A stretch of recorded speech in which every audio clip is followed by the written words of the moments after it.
Hey guys, welcome. In this one, I'm showing you how to use a dual camera mode on Instagram stories. So guys, firstly, of course, make sure to start your story. You go ahead and press on the plus on the top left there. As you can see, I have my keyboard right here. Then make sure that you're on the story. All right, you have to be on the story to even have that appear. And as you can see on the left here, we have this little downward pointing arrow. Press on here. So depending on what phone model and which version of Instagram you've got, you might or might not have this function. So as you can see in my case, I only have hands-free, but you should have the downward arrow, and you should just see a dual mode. So that dual mode is precisely what you want to open up. And then of course you will have two of your cameras working at the same time. It's going to be your front-facing camera and the back camera at the same time that will be recording videos for your story.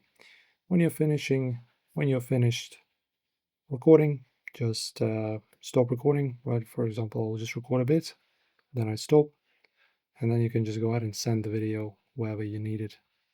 That is it. Enjoy the guide as always, and thank you for watching.